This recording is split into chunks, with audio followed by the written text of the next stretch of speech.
71. Hozir sınavdan turaylik. Ha, oling. Tak. Tak. 20 minut vaqtimiz bor, ha? Tak, buni yana yamdaroq qilarkanmiz. Men ko'rinishim uchun. Mana shu dokumentlar. Tak, buni olaylik. Oling mana. Mana shu dog'i. Orqani faqat chiroyli qilib olishimiz kerak. Bunaqa qilamiz unda. Chiqarishlar mas'ullar. Mana bundan kattaroq qilib, ha? Mana shu kerak emas, chiqazmaymiz. Mana bundan. Shunaqa qilib o'qib yoqdan olib boraverasiz. Ha, mana faqat kattaroq qilib yuboring mana shuni. Katta qilib yuboring. 16 qilasizmi, 18 qilasizmi? Tak. Buni ovozi bormi? Shohruh, men ovozini qattiq eshitaman. Bo'ladimi? Qarang, o'zi chiqadimi? Meni eshitishyapti. Hozir yo'q u hammasi. Lekin hozir shu yerda bo'lib turaylik bittalar. Iltimos. Bo'ladimi? Tak. Nimangiz, mishkangizni ulab oling, yaxshi emas ekan o'shasi. Ha, bo'pti, bering bo'lmasa. Assalomu alaykum. Bugun 10-dekabr 2020-yil. Tak. Toshkentda O'zbekistonda olib borilayotgan islohotlarni baholash bo'yicha. Assalomu alaykum. Repetitsiyami yo boshlavardingizmi? Assalomu alaykum. Hali vaqt bor. Soat rovna 3 da boshlaymiz. Hali 17 minut vaqtimiz bor ekan. Yo, boshlab olganingizga men bo'ldi tushunadim. Yo'q, men hozir tayyorgarlik ko'ryapman. Rahmat. Tak, ovozimni o'chirib turaylik hozir. Mikrofonni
Assalomu alaykum.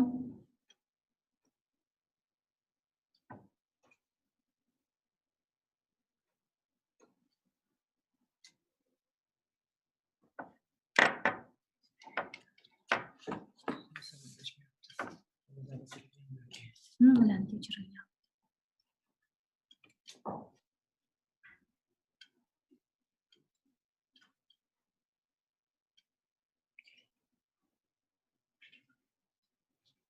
Yo'q, hali boshlamadik. Hozir yana 4 minutdan keyin boshlaymiz. Biz tayyor. Tayyor turibmiz. Hozir hamma narsa tayyor. Xolasingiz ko'rsatasiz, xolasingiz ko'rsatasiz.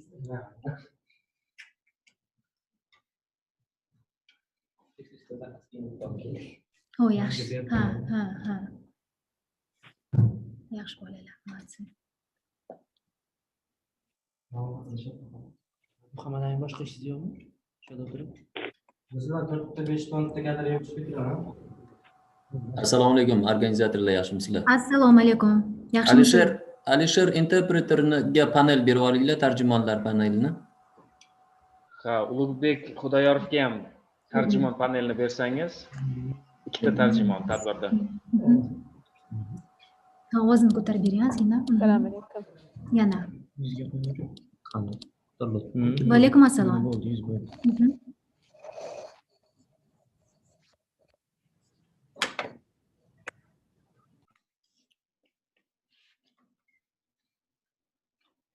Good afternoon. Good afternoon. Hi. Hi, how are you? I'm good, thank you. Good. In a few minutes we will begin. Sure. Sipasini tashladim deng. Shundan foydalanib nima qilaverasiz?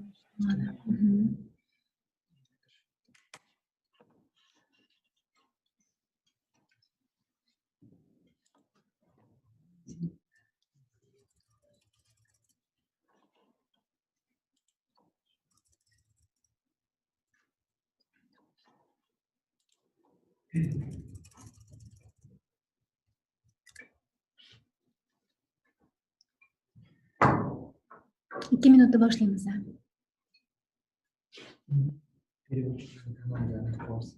Nima ekan? alohida kanalni qo'shishadi. Xo'p. Qo'shib yuborsin, boshlaymiz. Ozgina tushunmadim men. Nima qilish kerak? Bo'ldi, переводчикlarimiz ham tarjimonlarimiz tayyor menimcha. Yo'q, tarjimonlarga panel beringlar, tashkilotchilar, iltimos. Ha, tarjimonlarga panel beringlar. Ulug'bek Xudoyorov va Alisher interpreter. Berasizlarmi? Berish kerak. Siz telefon qiling bo'lmasa. Ular kirisha olmayaptimi? Problema. Ular kirgan, ularga alohida panel berish. Panel beringlar. Bo'lmasa boshlay olmaymiz. Ular biz tarjima qilganini eshitmaydi. Ha. Часть Участникlarimiz. Oho. xohlagan odam kira oladimi? Menimcha shunaqa. Muhammad aka faqat ro'yxatdagi odam. Ro'yxatdan o'tganlar. Yo'q, xohlagan odamni kiritish baribir bizdan chunki ro'yxatdan odam keyin ruxsat beradi. Ruxsatni bizga beradi.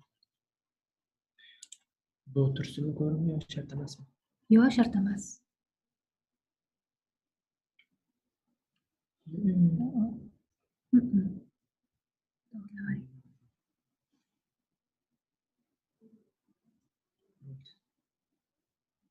Mana chiqazib qo'ying bu yoqqa.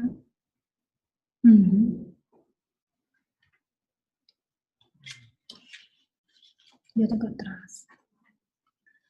Yo'da qatnashuvchilar turaveradi. Soat 3 bo'ldi. Agar hozir tarjimonlarga panel bermasak boshlaymiz.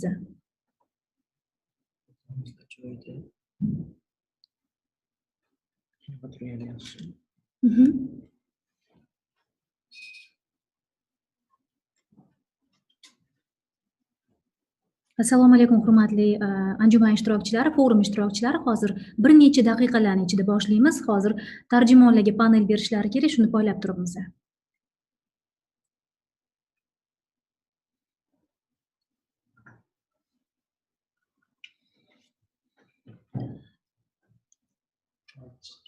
Tezlashinglar iltimos.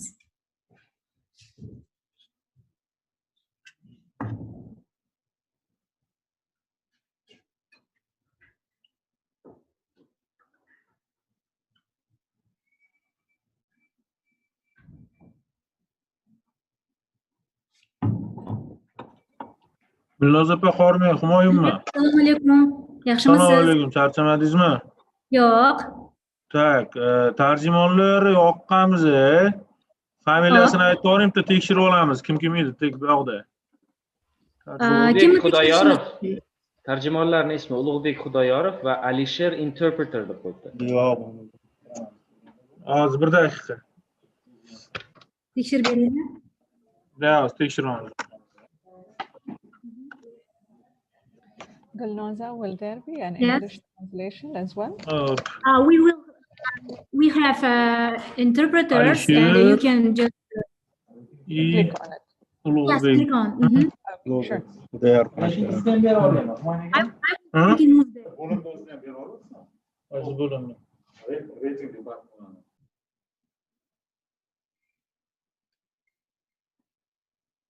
Tarjimonlarimiz tayyormisizlar?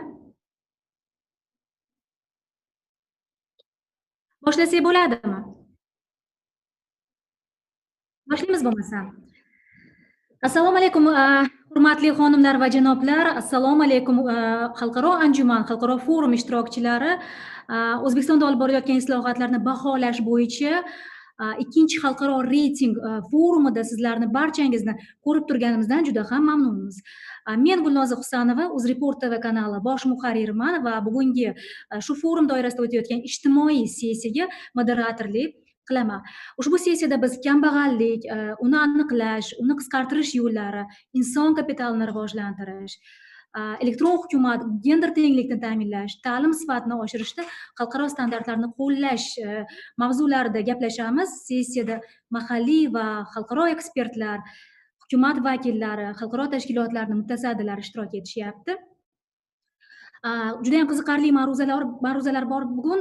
Men barchangizni ushbu sessiyada faol ishtirok etishga chaqirib qolaman. Agarda kimdadir biror bir savollar, fikr mulohazalar bo'lsa, albatta o'sha sessiyamiz oxirida bemalol fikrlaringizni bildirishingiz mumkin. Demak, birinchi ma'ruza bizda kambag'allikni qisqartirish sohasida islohotlar haqida. Men mamnuniyat bilan so'zni O'zbekiston Respublikasi iqtisodiy taraqqiyot va kambag'allikni qisqartirish vazirligi departament boshlig'i Ilhom Mamatqulovga beraman. Ilhom Abdurashidovich, bugun biz bilamiz O'zbekistonda kambag'allik haqida ochiq gapiryapmiz. Mamlakatimizda aholining qancha qismi kambag'al ekanligini ham bilamiz, statistika qilingan. Bugun mamlakatimizda o'sha tadbirkorlikni rivojlantirish orqali kambag'allikni qisqartirish strategiyasi, siyosati amalga oshirilyapti. Ya'ni davlat masalan kambag'allarning qo'liga baliqni emas, balki shu baliqni tutish uchun qarmoqni beryapti. Men fikrlarimni departament boshlig'i Mamatqulov, janob Mamatqulov ham tasdiqlashlari mumkin. Marhamat, so'z sizga. Assalomu alaykum Gulnoza opa, bugungi tadbir ishtirokchilari, Miss Hanan, good to see you. Tarjima bo'lyapti, значит. Tarjima bo'lyapti, bemalol gapirishingiz mumkin. Unda ruxsatlaringiz bilan biz o'zimizda demak, asosiy yo'nalishlar bo'yicha olib borilayotgan ishlar va yuqorida siz tomongizdan ta'kidlangan masalalarga to'xtalib o'tsak. Yuqorida juda ham to'g'ri ta'kidlab o'tdingiz. Demak, hozirgi kunda kambag'allikni qisqartirish yo'nalishida bir qator ustuvor vazifalar amalga oshirilmoqda. Qolaversa, joriy yil boshida birinchi marta kambag'allik tushunchasiga izoh berildi va statistik ma'lumotlar bu bo'yicha dastlabki statistik ma'lumotlarga to'xtalib o'tildi.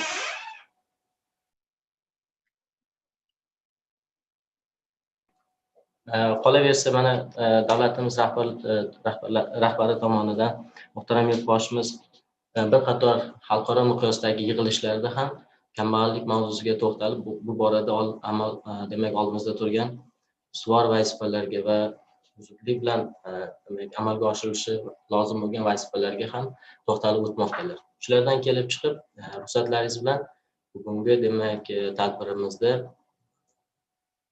kambag'allikni qisqartirish borasida amalga oshirilayotgan vazifalar va oldimizda turgan ustuvor islohotlar to'g'risida qisqacha ma'lumot berib o'tsak. Bevosita Gulnoza opa, demak bizda hozirgi mavzuga munosabatimiz taqdimot ko'rinishida amalga oshiriladi. Ruxsatlaringiz bilan demak prezentatsiya slaydimiz, ya'ni o'sha infografik ko'rinishda tayyorlangan materialimizni taqdim etsak.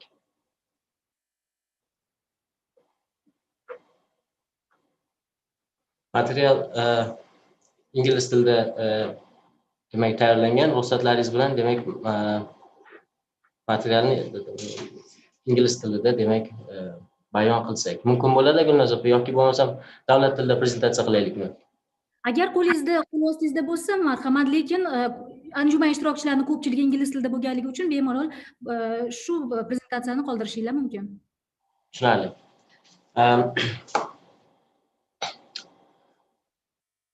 Hello everyone, one more time. So we're going to talk about the poverty reduction. In this infographic graph, you can see that the main works which has been done and so far, and also I'll touch on the points in terms of the priority directions that are going to be implemented in the coming future. So we highlighted two main directions. The first direction is forming the institutional base for the creation of unified system of poverty reduction. In this case, new ministry has been established. As you know, nowadays, Minister of Economic Development and Poverty Reduction has been started its operation. At the same time, it has been introduced the vertical system of its ministry in the regions, in the city and district level. And also under the ministries, we have two main organizations. One of them is directly linked with the poverty. One of them is development of entrepreneurship agency, and there is the fund under this agency. The main function of this agency is directed to the development of entrepreneurship. This is not just only about the vulnerable part of the population, but also covering the whole range of population who are interested in running their own family business. Based on that case, we're going to create new job places in the Republic, obviously creating the permanent income sources for them. As mentioned earlier by the moderator, that we're going to give the instrument to the population rather than giving the fish itself. So they should be able to catch the fish by themselves. What we're going to do in that case, the main logic of this operation is, doing everything on the benefit of population rather than giving them direct financial, non-financial support. Well, this instrument is also included as the main instruments of the government, but rather than giving the direct financial support and subsidies to the vulnerable part of the population, we are going to teach them training based on the short and medium phased training or vocational courses. I'll touch on those points later on. But now, regarding on the institutional basis of poverty reduction, another case is another organization under the ministry is entrepreneurship and business school. As I mentioned earlier, based on the operation of the agency, we're going to give subsidies and loans to the people who are interested in running their own business. But at the same time, we need to make sure that we're giving the financial support to those people who are already trained and have the idea of running their business. So giving them entrepreneurship skills. This is the one idea. The second idea is, especially during the pandemic, not only the Uzbek economy, but the world economy has suffered a lot. So what we're going to do in this case, we are, faced to train the people and do all the things to, develop the economy. If we ensure the, favorable business environment and, developing the economy, then we'll be able to create new job places in the economy, and logically, substantially, the people who are already under the range of poverty, they will be able to work based on the jobs which require low and medium set of skills required jobs. And nowadays, based on the line ministries and organizations, also with the involvement of the international organizations, who've been working on the poverty reduction concept, which is directed to the midterm, covering the period of 2021 and 2023. And also, we're working on the poverty reduction strategy until 2030. We have the experience of working on this type of documents, especially with the great support and help of our UAE colleagues. That was the Social Economic Development of Uzbekistan 2030 strategy. And also, nowadays, we worked out the action plan to reduce the poverty in the regions through the development of entrepreneurship. So every month we're running the monitor what kind of things have been done, what are the main works have been done by our regional departments. This is the kind of institutional basis of working of poverty reduction. What about the second main direction? Creating the practical mechanisms of poverty reduction. At the same time, it divides into three different components. The first component is initial capital formation.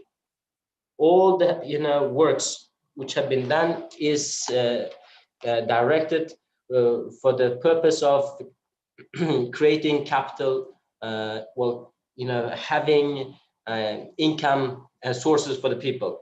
Second component is increasing human capital. I mean the quality of human capital. The last component is about, as I mentioned earlier, this is the direct financial and non-financial support to the vulnerable part of the population. What about the first component? I will touch on the points very, I will touch on the brief ideas about every single component. The first one is about, as I mentioned earlier, having enough capital on the hands of people. They will, based on the point that they will be able to buy the things that they really want to consume in the daily lives. For example, especially during the pandemic. For example, in that case, what we're doing, giving the subsidies to the employers who are already hired the poor people in their operation, especially if the employment rate is above the 70%, then we're giving kind of tax holidays, subsidies to those employers, to those companies, and also giving subsidies. Subsidies to allocated for the development of regional gardens. For example, in Namangan region, we had such kind of a pilot project that 1,000 family for in the garden houses, in the greenhouses. In other case, so in that case, every single mahala, every single district is kind of specialized on the particular type of production, particular type of business. What about the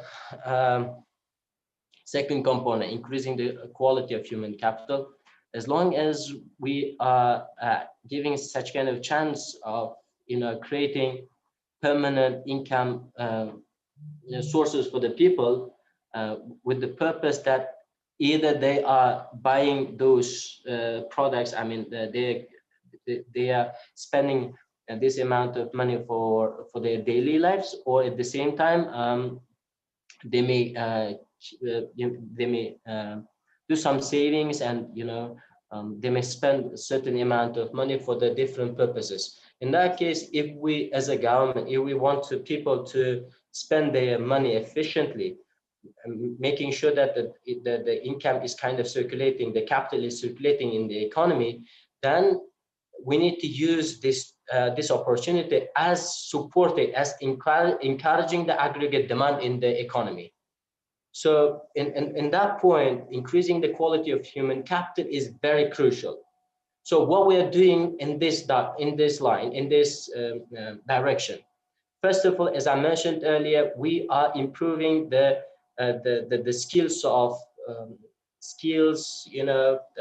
different type of practical experience of people with the different manners. Kind of, as long as we, especially during the pandemic, as long as we create the job places which require low set of skills, then we need to make sure that we are giving that kind of skills to the people. For example, employing them in the public works, and there are some other type of works. For example, using our culture and history. For example, they are making some historical. How can we explain historical goods by hands, kind of handmade products. So that kind of production, doesn't require higher set of skills, and also, for example, we are encouraging NGO, non-governmental organizations, and private sector in the direction of poverty reduction. So I can say that with the sure that the involvement and contribution of School of Business and Entrepreneurship, which has been established by restructuring the new ministry in Uzbekistan, the role of the school is going to be very crucial, because in the regions, as I mentioned earlier, as in the district and city levels, with the branches of the school, we are going to capture a broad range of people, making sure that they have all the type of basic skills to earn certain amount of money for the daily lives.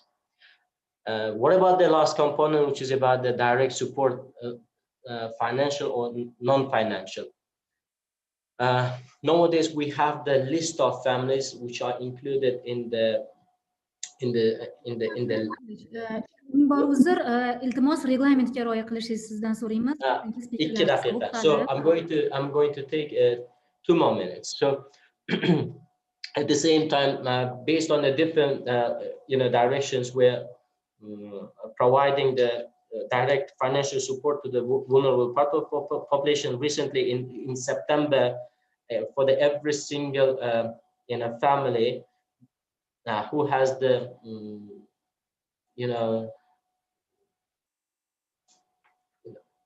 sick people, or the people who can't, with the disabled people, I would say that if they have the children under 16 years old, then we could give them a certain amount of financial support to buy their school supplies. And also during occasions of Eid al-Adha, we provided such kind of financial support to the number of people who are already included in our list, which is called the Timur Daftar. Nowadays, we're running this kind of list, but in the future, what we're going to do, one of the main directions is developing the poverty assessment criteria. Rather than having the minimum subsidies or consumer basket of goods, nowadays we are going to enter new terminology, which is called basic consumer needs, taking into account the experience of other economies are already successfully implemented in their countries, and also merging the list of families we have under the Timur Daftar or Iron Notebook with the single register of social protection. Most probably this online platform, which is called Single Register of Social Protection, will be discussed by our colleagues from coming from the Ministry of Finance. So merging these two, online platforms, and from the next year, from the January of 2021, we're going to run the new platform, which shows all the people who are on the criteria of poor and getting the benefit of all the social services. If you have other questions, I will touch on those points later on. Thank you for your attention.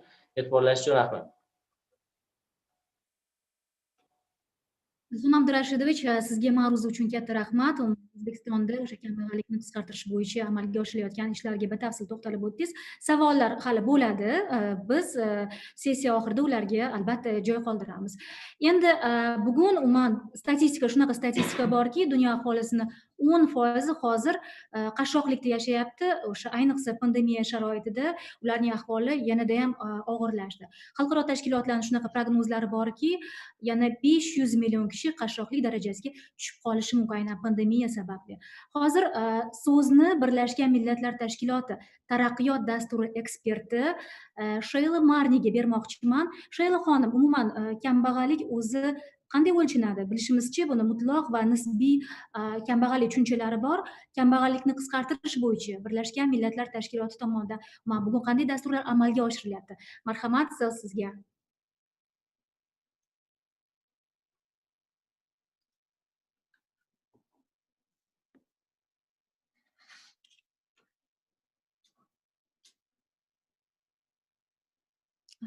Sheila xonim,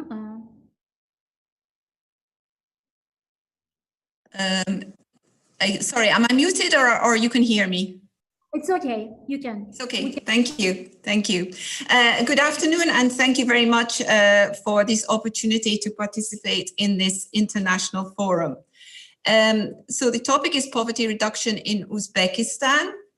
Now, Uzbekistan, using its nationally defined poverty line and methodology, experienced a fall in monetary poverty from 27.5% in 2001 to 13.7% in 2015, so more than halved its levels of poverty in these years.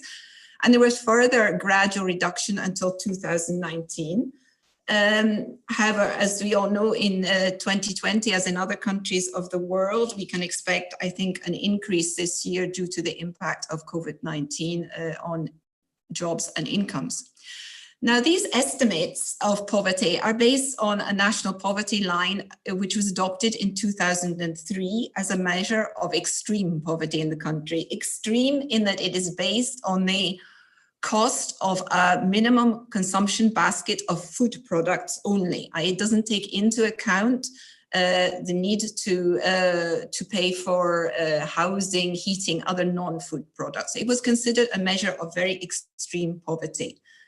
However, national poverty lines in general are useful for informing policy making in the country where they are adopted, because they can take into account the national specifics, the characteristics, the dietary habits, the ambition with regard to poverty reduction in any one country. But they are not suitable for international comparison and rankings, as they're just not harmonized across countries. Therefore, it's not possible to report now on Uzbekistan's international ranking in terms of poverty reduction from 2000 onwards. We know that it did reduce poverty, but we don't have the possibility to compare it internationally, as this national poverty line is just not suitable for international comparisons. And moreover, up to 2017, the survey data were not made accessible to international experts in order to calculate poverty using a harmonized methodology and the international poverty lines. Now, for international comparisons, the international poverty lines which are commonly used or which are used are based on the World Bank methodology, which was first developed in the early 1990s. in the MDG era, at the time of the Millennium Development Goals, this was set at $1 PPP per day. This international poverty line is based on the average value of national poverty lines in the poorest countries of the world. It has been revised upwards since then, and it is now $1.90 per day at PPP. Now, these international poverty lines are calculated using international rates of PPP, purchasing power parity, which is a way of taking into account the different amounts of products and services which can be purchased for $1 in different countries. So these PPP rates, these international rates, were last calculated in 2011, but again, Uzbekistan did not participate in that round. So to go on to what is happening now, the World Bank and the UNDP are collaborating with the Ministry of Economic Development and Poverty Reduction on revising, updating poverty measurement, defining a new national poverty line, which reflects the country's level of development now, so no longer such an extreme restrictive poverty line. And on the basis of this, we are working with our colleagues in the ministry towards formulating a poverty reduction strategy. So the World Bank is supporting the design and piloting of a new household budget survey, which will collect the data necessary for calculating poverty rates and bring this survey methodology up to international standards and allow international comparisons. This is ongoing. It began in February. However, we will have to wait until the spring of next year in order to have the results, because we need results which are collected over 1 year. Otherwise, we will get distorted results due to seasonality factors. So there's changes in household and individual income and expenditure in different seasons of the year. Therefore, it's best to wait for the end of a year. As I said, there is discussion now going on as to how to define a new national poverty line, which can be used also for calculating poverty levels. Well, national poverty line, no, but we can also use the data to calculate poverty levels for international comparison. And nowadays, there are 3 international poverty lines, not just one. The $1.90 PPP is used for low-income countries. However, $3.20 per day PPP is the one commonly used for lower middle income countries, and $5.50 for higher middle income countries. So we think the 321 would probably at this stage be the one that would be most relevant for Uzbekistan. So the poverty assessment will be carried out on the basis of the household budget survey data, levels of poverty estimated, and also the characteristics associated with poverty, so age, gender, place of residence, employment status, etc. However, this UNDP and World Bank support to poverty measurement and poverty reduction strategy is taking place in the context of the Sustainable Development Goals, which I think were discussed in the first session. These Sustainable Development Goals represent the current international development agenda for 2030. They were adopted by UN member states in 2015, including Uzbekistan. Now, this international agenda is really based on a global consensus that poverty cannot be defined or measured purely in monetary terms. It's not just a matter of income. And neither can poverty be addressed only through measures aimed at improving income status. Households and individuals may improve their income, but still not have access to decent, stable jobs, quality education, good public infrastructure, health services, and they may be exposed also to environmental degradation, which affects their health and livelihoods. So this sort of global consensus is reflected in the formulation of the Sustainable Development Goals, and particularly SDG 1, which I have put on this slide, which is formulated as end poverty in all its forms, everywhere. And everywhere, because it is now also recognized that poverty is not just an issue in low-income countries. Most of the poor in the world, in fact, live in middle-income countries. And poverty also exists in high-income countries. So everywhere, it's a challenge for all countries. And I wanted to draw attention also to one of the targets, which is by 2030, reduce at least by half the proportion of men, women, and children of all ages living in poverty in all its dimensions, according to national definitions. So I think this implies that we will have to continue our work on Uzbekistan on defining not just our measure of income poverty, but how we will measure other dimensions, and perhaps creating a multi-dimensional poverty measurement. There is an international one, the Multidimensional Poverty Index, which was developed by UNDP and the Oxford Poverty and Human Development Initiative, which is composed of 10 indicators covering living standards, education, and health. However, it is a measure of extreme multidimensional poverty, and it's not particularly suited for use in middle-income countries such as Uzbekistan, but it could provide a basis for being adapted to national circumstances. And this implies that we will have to also complement the data from the Household Budget Survey with other data sources. A National Labour Force Survey will be needed, UNICEF's MIX survey, the multi-indicator cluster survey, which it carries out in collaboration with the State Statistical Committee, is a useful source for key indicators on health and education dimensions.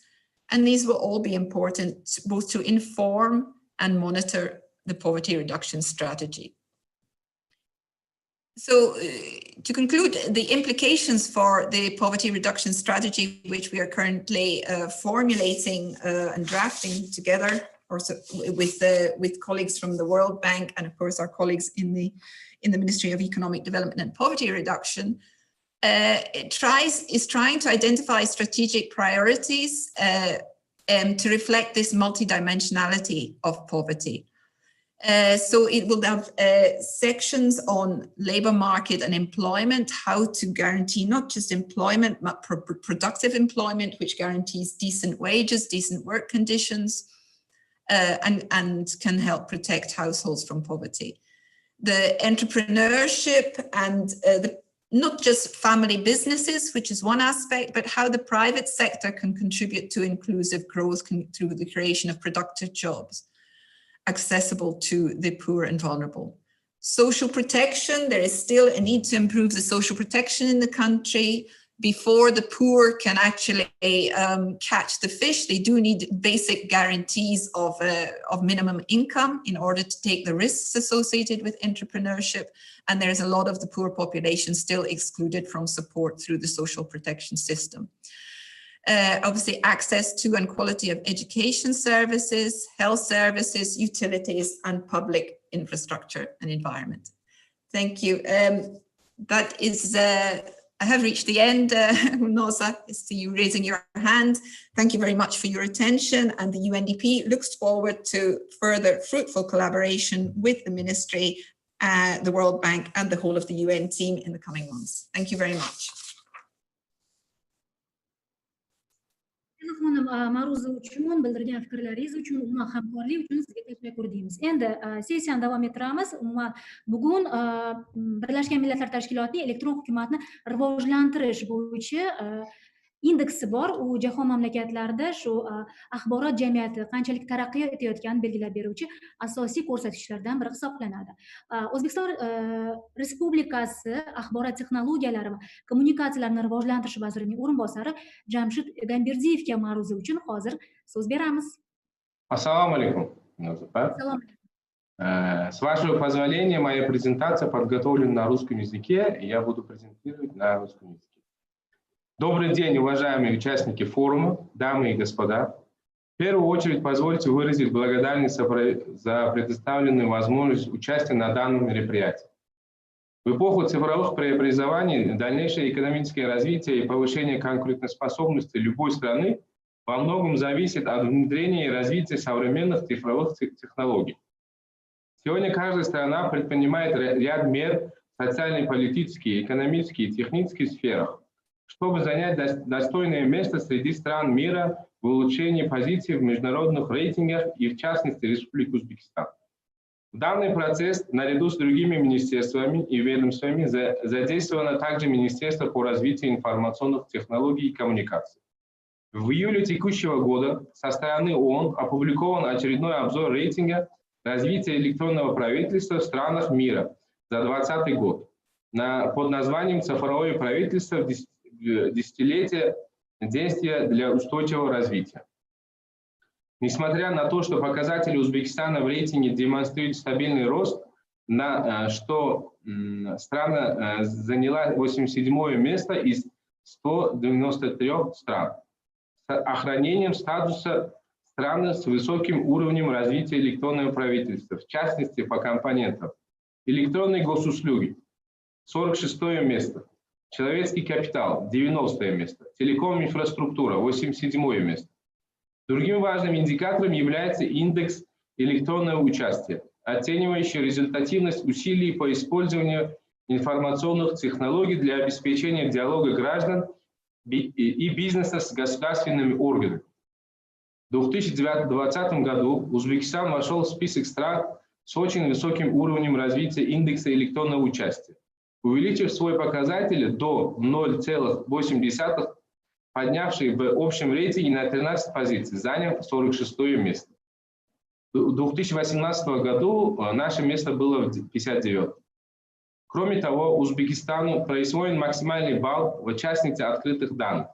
Следует отметить, что в целях дальнейшего развития цифровой экономики, а также улучшения позиции Республики Узбекистан в международных рейтингах, указом президента Республики Узбекистан была утверждена стратегия «Цифровой Узбекистан 2030», предусматривающая реализацию 1627 проектов, включающие в себя 597 проектов по цифровизации регионов на 2020-2022 года, из них 261 проектов до конца 2020 года, 396 проектов до конца первого квартала 2021 года, 443 проекта в разрезе отраслей на 2020-2022 года, предусматривающие разработку систем и программных продуктов по автоматизации процессов управления, производства и логистики на предприятиях реального сектора экономики.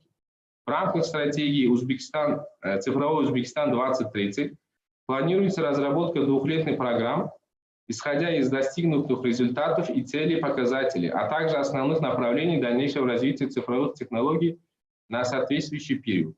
Перечень проектов по цифровой трансформации отраслей 2020-2022 года включает 465 проектов и мероприятий, в том числе 113 в промышленном, 109 в хозяйственном, 76 в социальном, 69 в агропромышленном, 57 транспорт, строительство, ЖКХ, 21 спорт и туризм, 20 в инвестиционных комплексах.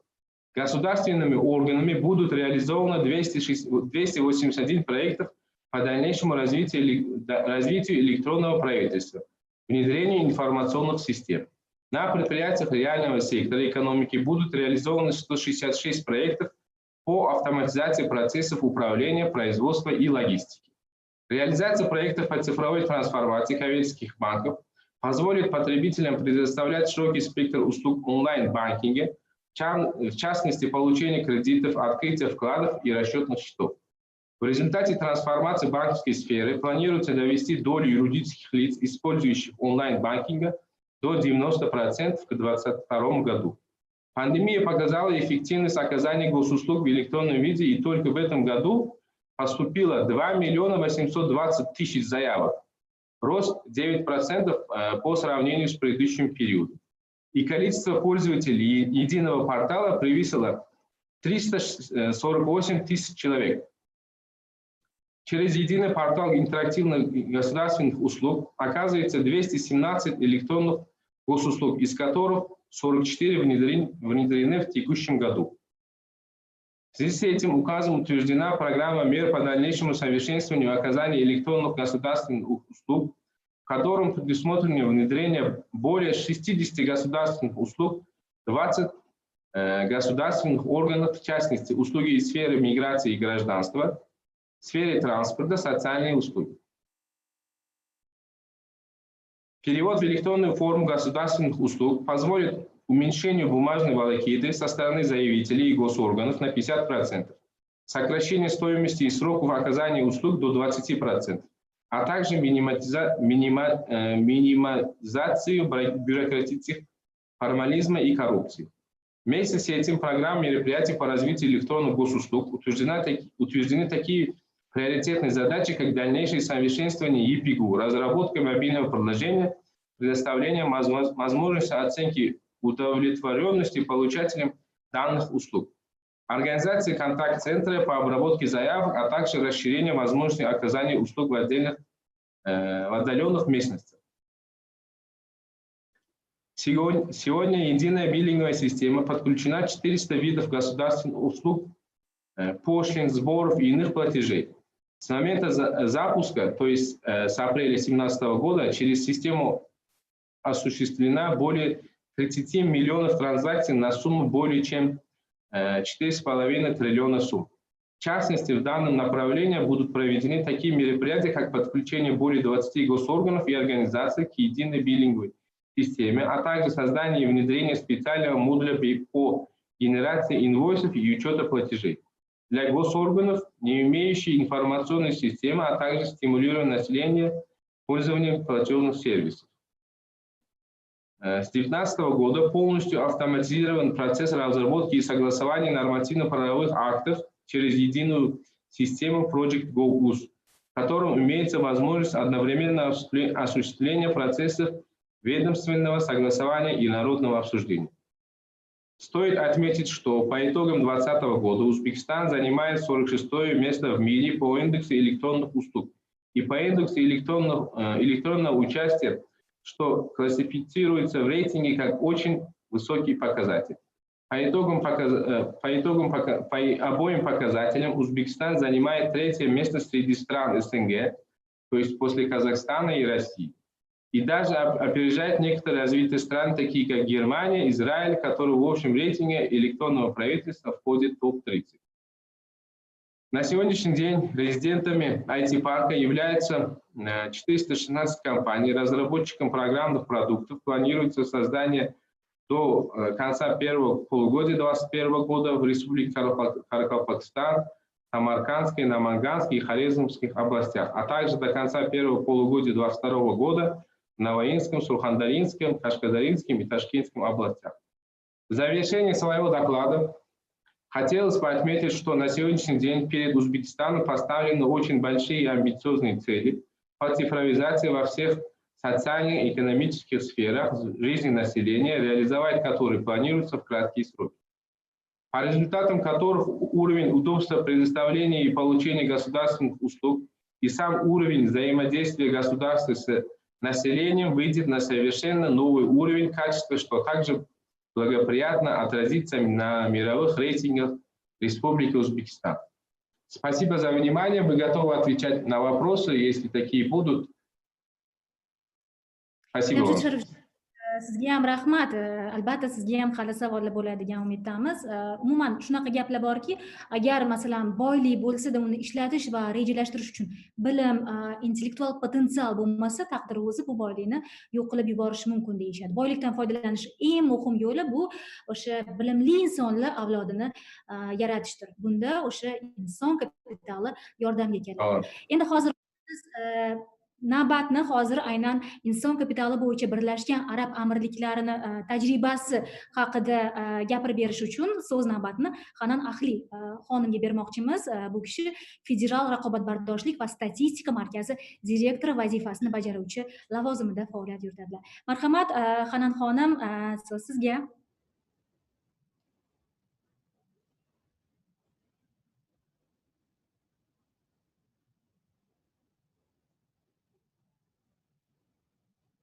Thank you, Gulnoza. Assalamu alaikum. It's a pleasure to be part of this virtual forum today, and I see this as an incredible opportunity to share with you all the UAE's progress on human capital and to also learn from the Uzbekistan practices. To begin, the Federal Competitiveness and Statistics Center, also known as FCSC in short, focuses on advising policymakers in the UAE government using data and competitiveness reports as tools of guidance. As a nation, we believe that the strength of progress and development of any country or any society lies in capable and qualified individuals employed across various fields. Advanced countries identify the importance of prioritizing human capital by ensuring freedom and empowering individuals with different skills to help them realize potential for their progress and their nation. The UAE's goals have historically focused on improving the living standards for the individual, providing opportunities and welfare for citizens and expatriates. In the UAE, 2019 was considered as the year of tolerance and the year to celebrate the achievements of humankind in the country. The UAE witnessed incredible achievements of individuals across different walks of life, including Hazza al-Mansouri, making history as the first Emirati to reach space, the Abu Dhabi host of Special Olympics, and the Dubai host for the World Para-Athletics Championship.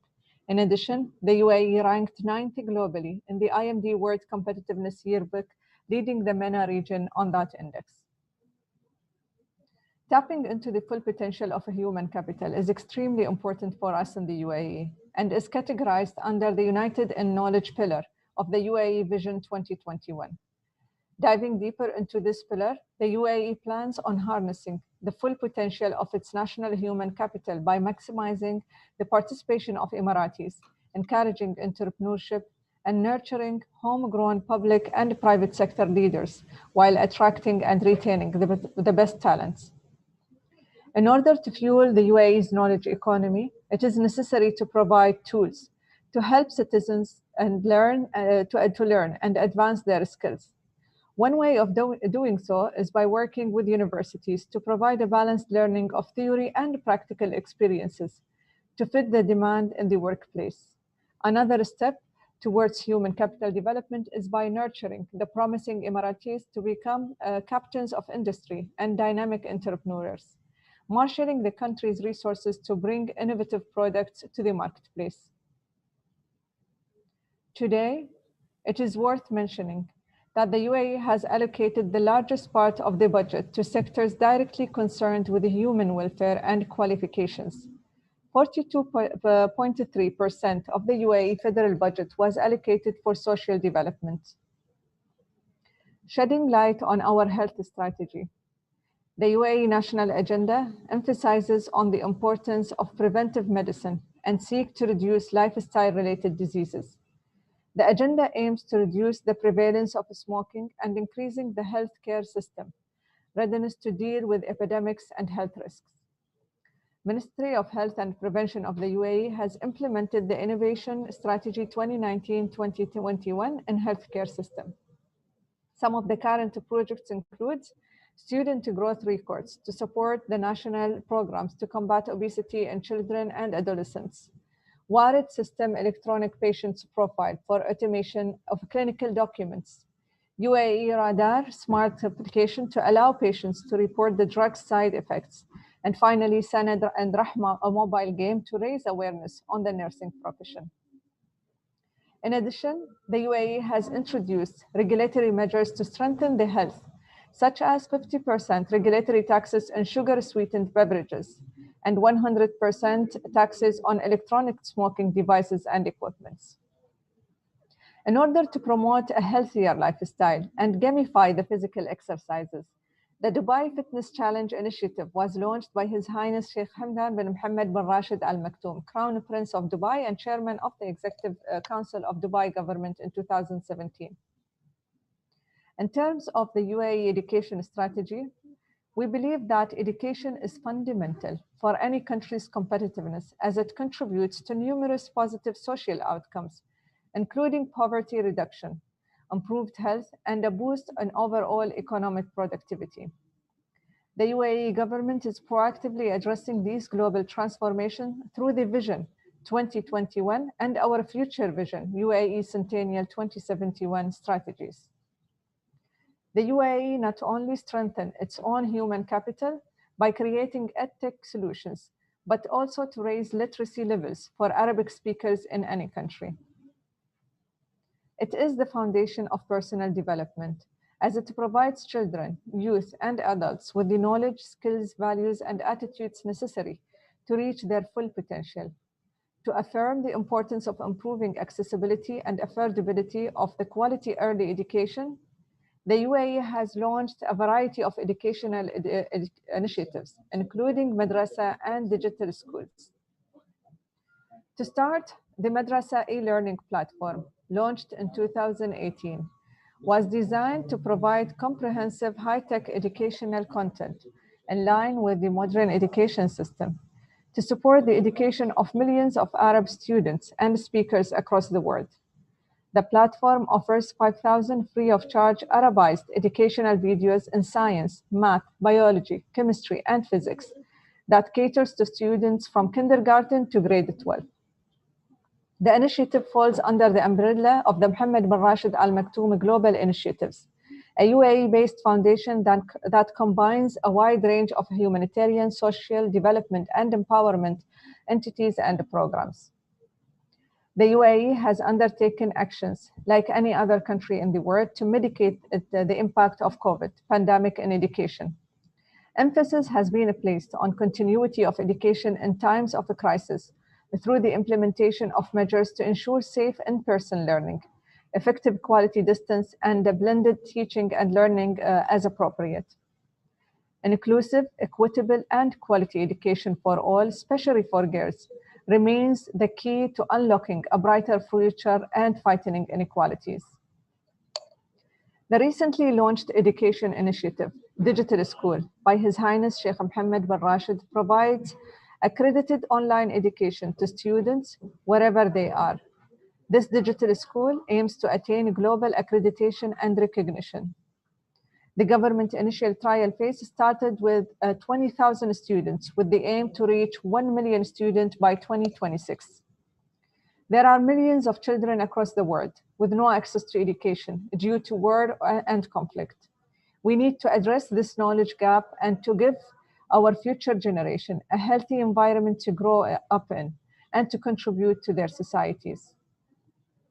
In addition to developing a sound education strategy, the UAE places high emphasis on supporting the 17 UN Sustainable Development Goals and the global well-being, with more than half of the foreign aid contribution in 2018 being distributed toward peace and justice, economic growth, and poverty elimination initiatives. The UAE's total foreign aid contribution in 2018 exceeded 28.5 billion, which is equivalent to 7.79 billion US dollars, and it was extended to 42 countries. In conclusion, the UAE government is conducting consultative meetings to design the future of education and human capital for the next 50 years, implementing the directives of His Highness Sheikh Mohammed bin Rashid as part of the 50-year Development Plan Committee's efforts for the country. The 5-day consultative meetings, which were attended by over 600 officials from federal and local authorities, aim to ensure the overall development of the education sector and national human resources through analyzing current information, foreseeing future global developments, and drafting proactive plans to face potential challenges. We look forward to provide a better life for all UAE citizens and residents by formulating and implementing best initiatives and policies, and by engaging with the society as well as the private sector. Thank you again for the opportunity, and I wish you all the very best. Stay healthy, safe, and advocate for fostering human capital. Back to you, Gulnoz.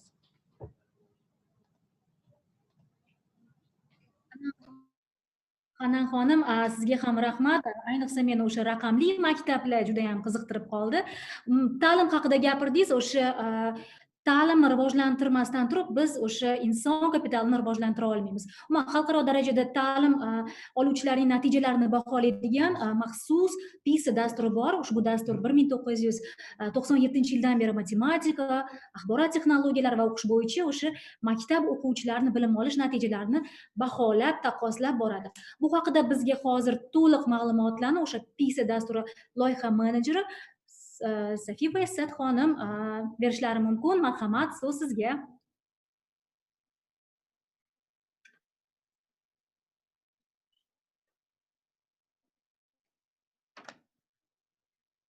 Safiba xonim, bizni eshityapsizmi?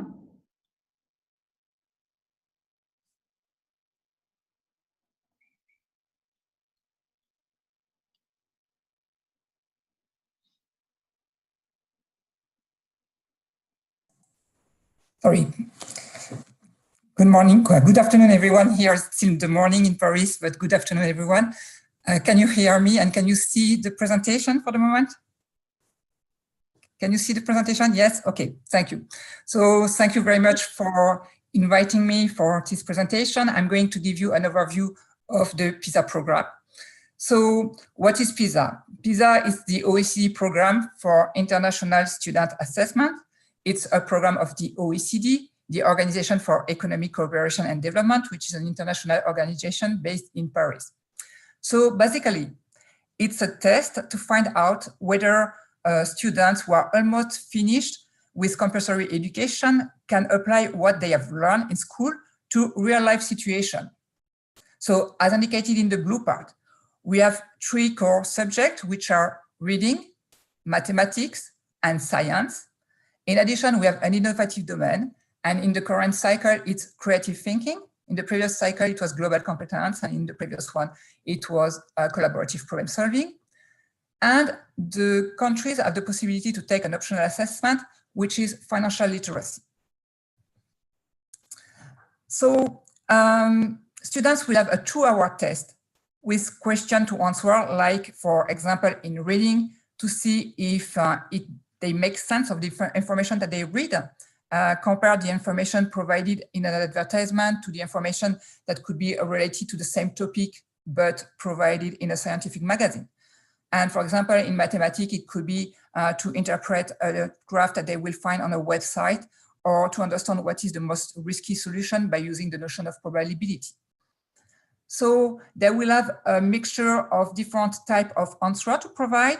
So they will have the possibility to answer by multiple choice with multiple choice questions, simple or complex, or to construct their own response with open-ended items. The PISA assessment is mainly on computer. It's a computer-based assessment now, but we have still a few countries, 5 countries exactly, that are using the paper-based test. And we use all the new technology that are allowed with the computer, and we have worked on a multi-stage adaptive approach that allows students to be assigned on block of items that are more related to their performance. Then we relate this, when we analyze the response of this question, we will analyze them with the background questionnaire, the answer to the questions. So the test result, we can interpret the result more subtly and understand the difference between the students, the schools, the region, the country, with a more detailed picture of what make a school system successful. So we have different background questionnaires. We have the student background questionnaire. So it's a 35-minute questionnaire with information about the students themselves, their attitude, disposition and beliefs, their homes, and their school and learning experience. And we have the school principal, which is about school management, organization, and the learning environment. So these 2 questionnaires are mandatory in PISA.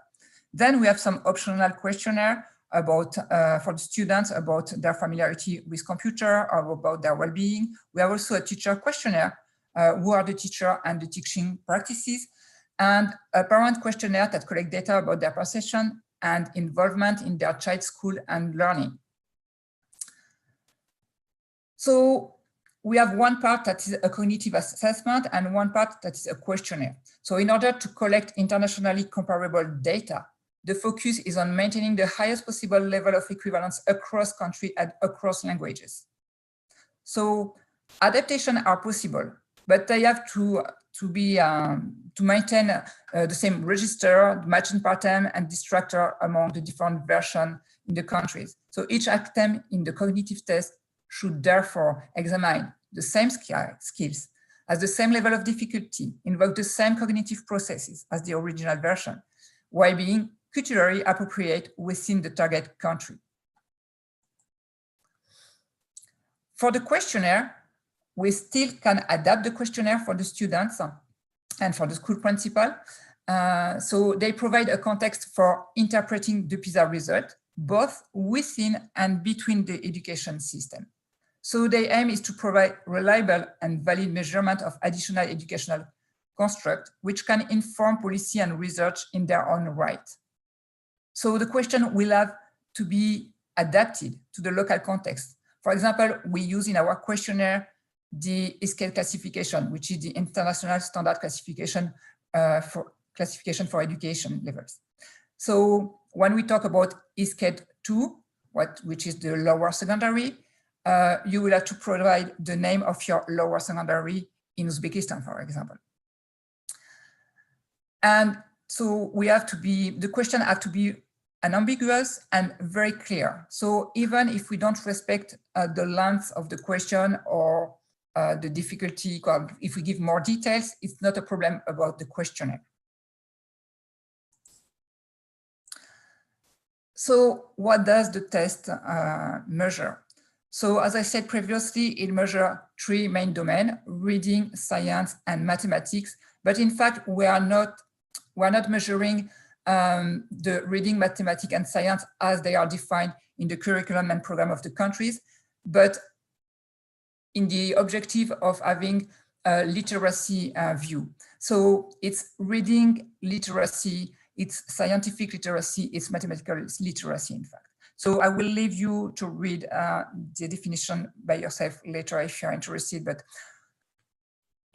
what I want to say is that this assessment is designed by experts in the field of education, in the field of these domains and psychometric from around the world. So in fact, each country can participate also and propose some new items based on the framework that are developed. So then each country has also to review the pool of items that will be proposed for finalization before the field trial. The field trial is when we are going to test all the pool of items and select the best one that are the most culturally appropriated for all countries for the main survey. And finally, even at the level of the main survey, when the results are analyzed, if there are any anomaly that is found, the item is not taken into account for the final result. So this is a joint effort with the participating countries to build and implement an international assessment that provides local policymakers with insight on how to help students to learn better, teachers to teach better, and school system to operate more effectively. So here you have the map of the country participating in PISA 2018. I'm sorry, I don't have an updated map for PISA 2021 yet. So as you can see, colored all the countries that have participated in PISA. And in PISA 2021, we have 5 new participating countries.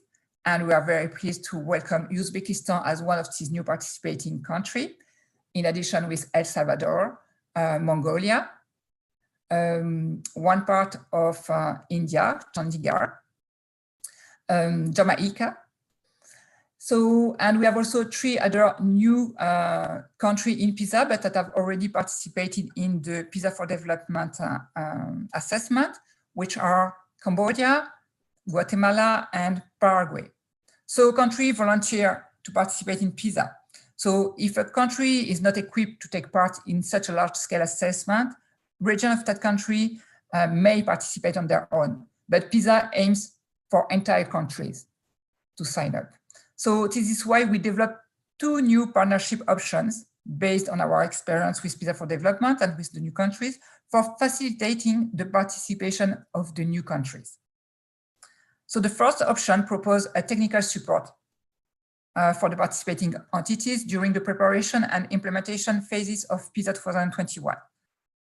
So including a capacity need analysis, a capacity building plan, a project implementation plan, as well as support for the implementation of these plans and for the development and implementation of national quality control. So we are very pleased that Uzbekistan decided to participate in this partnership option, and until now it has been a very successful participation. The second option helps countries to analyze the results of PISA in their national context and to disseminate these results to the different stakeholders. This option will start by the end of the cycle, when we will receive the data and when we will launch the program for the lead analyst to write with you your national report. So in PISA 2018, we had 600,000 students representing about 32 million of 15-year-old students in the school of the 79 participating countries and economies.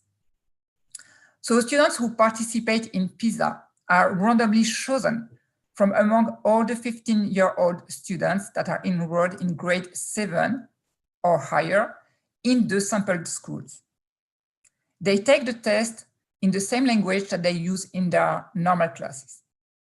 So students aren't asked to recall dates, names, or formula that they may have memorized. In PISA, our students do not need to repeat what they have learned. We have already Google, and Google knows more than them. So they need to use what they have learned to be creative and to find solutions to the new problem, and to be able, when they read information on internet, for example, to be critical and to be able to compare different things that they can read. So our teacher need to teach how to be critical and creative, and to give them the compass and instruments to navigate in the flow of information.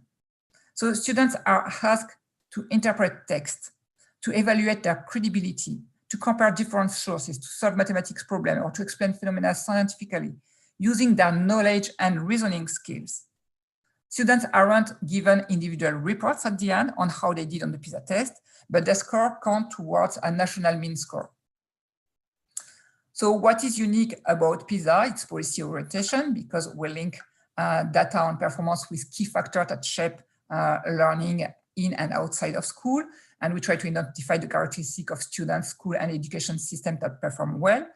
The innovative concept of literacy, which is more about the student capacity to apply their knowledge and skills in key areas, and to analyze, reason, and communicate effectively as they identify, interpret, and solve problems in a variety of situations.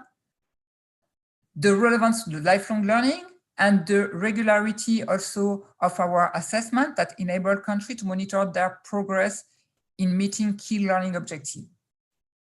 In addition, we have a very large coverage. So our results are published every time at the end of the cycle. And so the results from the test are analyzed and used to describe how well countries are preparing their students to become fully engaged citizens. So PISA considers a school system successful not only if its students achieve high score on the test, but also if all students from all kinds of background perform well on the test. So despite what you may hear every 3 years when the PISA results are announced, PISA is not just about ranking countries. It's about showing whether school systems are becoming more or less effective in preparing their students for further study or for work. It's about learning whether 15-year-olds are acquiring the social and emotional skills they will need to thrive, like knowing how to work and communicate with others to solve new problems in a collaborative way, for example. And it's about taking the result of the assessment, translating them into millions of pieces of data, and putting two pieces together to create a picture of what the most effective education system can look like. In the end, these systems are the one in which all students, not just the most advantaged, are given the best opportunities to learn and the greatest support in realizing their potential. PISA aims not only to show how these systems are constructed, but to encourage countries to learn from each other's experience in building fairer and more inclusive school system. PISA can't say with certainty that this education policy or practice will always cause that effect, but it can show what top performing countries do to get outstanding results, and it encourages participating countries to learn from each other. In short, Sophia, I'm really sorry, time is... Yes, I have finished. So in short, so PISA helps government to design policy and to give their students the best education now, so that they have the best shot at life later. So I'm sorry to be so long. So thank you very much. I'm going to, hopla. Okay. Today I'm going to Here you can see, sorry, here you can see my email address if you have any question. Thank you. Thank you. Madam, juda ham qiziq ma'lumotlar. Vaqtimiz ozgina reglamentdan chiqib ketdi, shuning uchun to'xtatishga majbur bo'ldim. Endi O'zbekiston to'g'risida gapirdilar, Madam Sofi. Demak, O'zbekiston 2021-yilda mazkur dasturga qo'shiladi va bu ta'lim tizimini holatini baholashda boshqa davlatlar bilan bizani ta'lim tizimimizni solishtirish imkoniyati bo'ladi. Umuman, PIS elementlardan keyinchalik o'sha respublikamizda maktablarni milliy reytingini tuzishda ham foydalanish rejalashtirilyapti. Endi keyingi mavzuga o'tamiz. Hozir dunyo aholisini teng yarmini xotin-qizlar tashkil qiladi. Birlashgan Millatlar Tashkiloti barqaror rivojlanish maqsadlarini har birida ham o'sha gender tenglikka alohida e'tibor berilgan. Umuman xotin-qizlar davlat va jamiyat ishlarida faol qatnashsa, biz bilamiz, iqtisodiy o'sish ham bo'ladi. Lekin hamma davlatlarda ham hozir o'sha gender tenglik to'liq ta'minlangan deb ayta olmaymiz. Mana masalan, dunyo mamlakatlarida hali ham o'sha ayollar erkaklarga nisbatan 24% kam maosh olishadi. Umuman ishga qabul qilishda ham ko'proq o'sha erkaklarga imkoniyatlar beriladi. Hozir men so'zni Birlashgan Millatlar Tashkilotining Turkiyadagi mintaqaviy direktori Alial Yasir xonimga bermoqchiman. Marhamat, so'z sizga. Thank you very much, Excellencies, partners, colleagues, and friends. It's really great to join you today to discuss progress, and in particular how we are progressing and improving the lives of people, or how we're interacting with people. And it's been great to listen in to the interventions in this session and in the plenary, and see that there has been quite a bit of attention to gender equality and women's empowerment. Before COVID-19 hit us this year, 2020 was supposed to be a year for reviewing achievements and accelerating progress on gender equality, because we're marking 25 years since the adoption of the Beijing Platform for Action. And we're also marking 20 years since the adoption of the landmark resolution 1325 on women, peace and security. But instead, 2020 has really presented us with a lot of challenges. Nargis, if you can keep on the previous slide, please, I'll tell you when to move. So instead, 2020 has presented us with challenges, and it has made the inequalities that already exist deepen, which means that we really do need to look at new and innovative ways to work together to make sustainable development a reality and make sure that we don't leave anyone behind. Recently, there was the 75th session of the UN General Assembly, during which there was a high-level meeting to mark the 25th anniversary of the Beijing Platform for Action. And Her Excellency Tanzila Narbayeva spoke very eloquently about the work being done in Uzbekistan. And at this session, member states agreed that the Beijing Declaration and Platform for Action remain the most comprehensive and transformative global agenda for achieving gender equality and the empowerment of all women and girls everywhere. So this year we get to renew our commitments, and we need to look at the decade ahead with the ultimate goal of making 2030 the absolute cutoff date for achieving this goal. Through this presentation, I'll touch on various areas, but perhaps let us start looking at progress. When we look at 25 years since the Beijing Platform, we do appreciate that there has been some achievements that we do need to celebrate. And in Europe and Central Asia, we have more than one reason to celebrate progress. In the last 25 years, we can see that the significant efforts in supporting women's inclusion in the workforce have made some important strides. There have been proactive labor market policies addressing gender pay gaps and helping in the reconciliation between work and family responsibilities. And so as a result, we see women's labor force participation, those women between 25 and 54, increase from approximately 73% to over 76%. We know that overall women have a higher level of education than their male counterparts. And in fact, 6 in every 10 graduates at the tertiary level across the region are indeed women. We also see an increase in women's political participation. Women's representation in national parliaments has actually almost doubled between 2000 and 2019. It's increased from approximately 15% to over 27% of seats. While we look at this progress, we must recognize that actually there has been stagnation or even reversal in other areas. While women overall are more educated than men, young women still face greater risk than their young men counterparts to not being in education, employment, or training. Women's labor force participation is far from equal still, and women are still invisible in decision-making and managerial posts. We know that unpaid care and domestic work is stubbornly feminized all over the world and including this region. And the countless hours that women are spending in unpaid care and domestic work remain a great obstacle to them being able to access decent employment. In the Europe and Central Asia region, our data shows that women spend twice as much time as men in unpaid care and domestic work. We were talking about poverty, and poverty rates are indeed of particular concern. Women are still 25% more likely than men to live in extreme poverty, with many people hovering just above the poverty line before COVID. With the economic impact of the pandemic, it's likely to push them into extreme poverty, and this will disproportionately affect women. The UN Women Regional Office for Europe and Central Asia, through its flagship Women Count program, conducted a rapid gender assessment across 16 countries of the region to assess the socioeconomic impact of COVID-19 on women and men.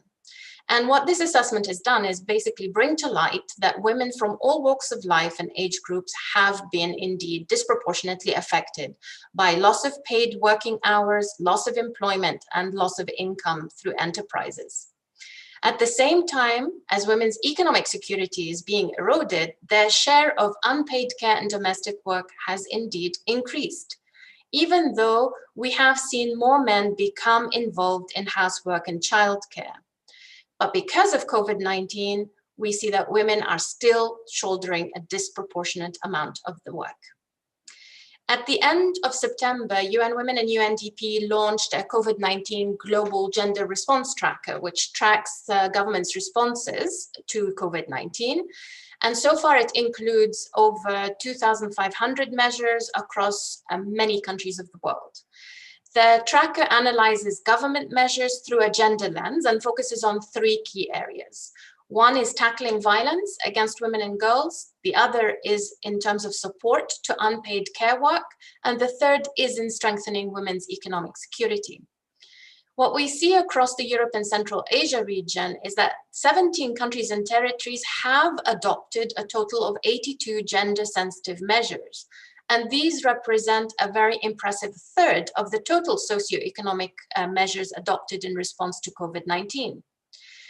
Data shows us that governments are prioritizing policies to combat violence against women and girls, which is very much welcomed. And as you all know, there's been a great deal of attention to this phenomenon, showing an increase in the period of COVID-19 and in particular under lockdown restrictions.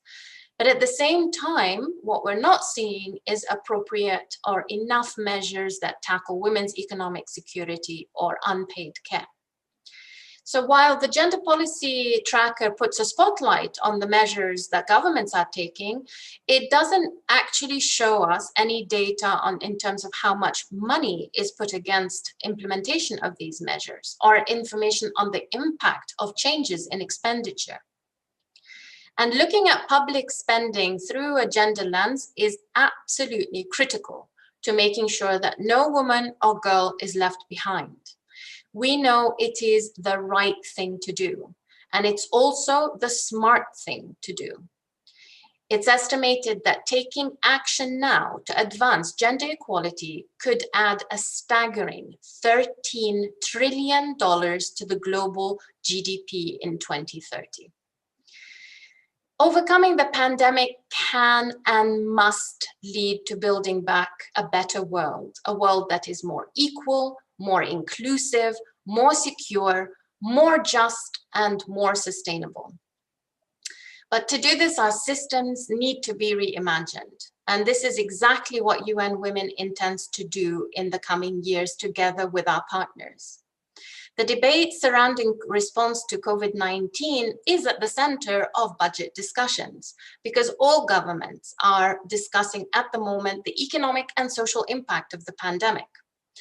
We know from previous economic crises that a key focus of economic policy and public financial systems should be ensuring the delivery of public services.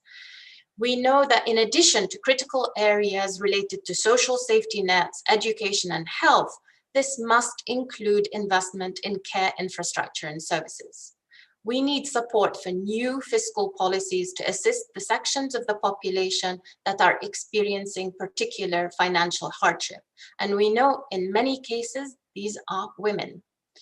Local and central government have to make gender sensitive and responsive decisions on priority disbursements and timely budget release for poor women and women at risk of poverty to get access to income immediately. Before budget cuts are made, there has to be a clear identification of what the impact of those cuts will be on women and girls, particularly the most vulnerable categories. We need to assess through a gender lens the medium-term budget framework and make sure that whatever budget cuts we do in the immediate term in response to an emergency or crisis are only temporary and subsequently reprioritized.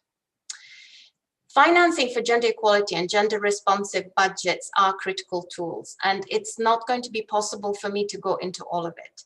But just to say, it really is the link between policy and budget. It is the link between and within governmental structures and institutions. It encourages dialogue between the government and other parts of society at large. It increases accountability and transparency.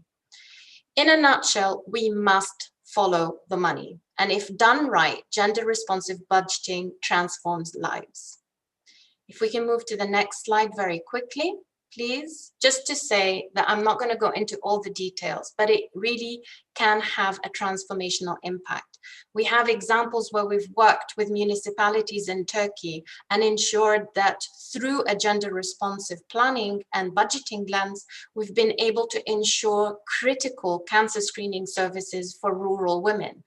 And they were completely invisible to the municipality before this intervention. And because of this intervention, we've been able to save lives. In North Macedonia, we've been able to do this in terms of supporting economic security, where we've brought together rural women's organizations together with the Ministry of Agriculture to make sure that there are targeted grants that are afforded to them so that they can take care of their livelihoods. Just to close, gender data is critical for evidence-based policy making, and it's critical for budgeting and tracking of implementation against our commitments. So we need to address existing gaps and all the challenges that we currently have on gender data collection. Gender data and accountability, as well as financing for impact, are critical levers for accelerating action. And these are foundational pillars of the Global Generation Equality Initiative that was launched by UN Women last year. And next year, we will have the forum where we will be launching 6 game-changing action coalitions.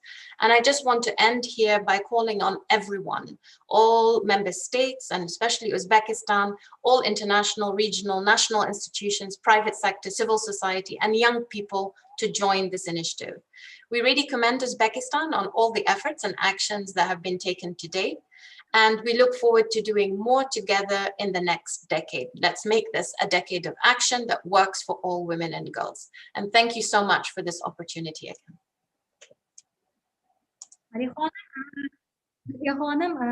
Gapirganda ham, so'z berganda ham, reglamentda ham gender tenglikka biz rioya qilamiz.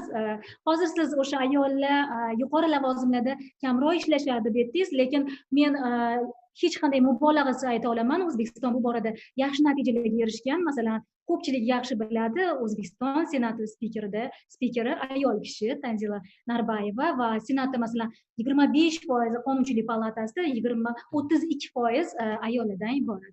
Men yana shuni qo'shimcha qilishim kerak, O'zbekistonda o'tgan yili gender tenglik bo'yicha qonun qabul qilindi. Birinchi marta o'sha gender tushunchasiga ta'rif berildi bu qonunda va bundan buyog'iga o'sha hamma qabul qilinadigan qonunlar gender tengligi bo'yicha huquqiy ekspertizada o'tkaziladi. Bu bo'yicha yana maxsus komissiya tashkil qilingan, muvofiqlashtiruvchi kengash bor. Xullas, O'zbekiston bu borada yaxshi natijalarga erishdi. Endi pandemiya paytida pandemiya eng ko'p zarba bergan soha bu sog'liqni saqlash bo'ldi. Sog'liqni saqlash tizimini jiddiy o'sha sinovdan o'tkazdi, lekin sog'liqni saqlash tizimi ishlamasa, yaxshi ishlamasa, biz hech qanday o'sha barqaror rivojlanish haqida gapira olmaymiz. Men hozir navbatdagi so'zni Xalqaro sog'liqni saqlash tashkilotining Yevropa uchun mintaqaviy ofisi, sog'liqni saqlash siyosati va tizimlari bo'limi ma'lumotlar bilan ishlash menejeri Stefania Daviyaga bermoqchiman. Sog'liqni saqlash tizimi haqida ma'ruza bor bizda. Marhamat, eshitamiz.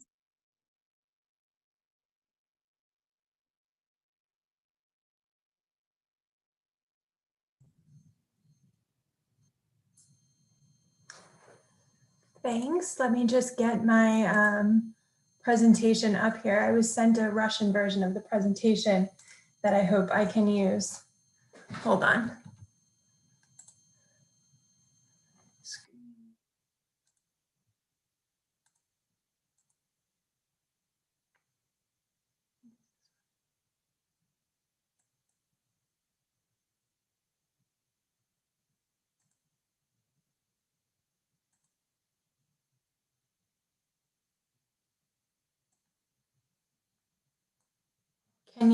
Can everybody see this screen?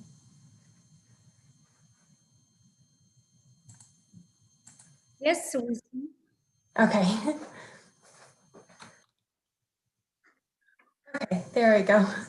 Sorry about that. Good afternoon, everyone, and thank you for the opportunity to speak to you all today. And thank you to Gulnoza for moderating this session.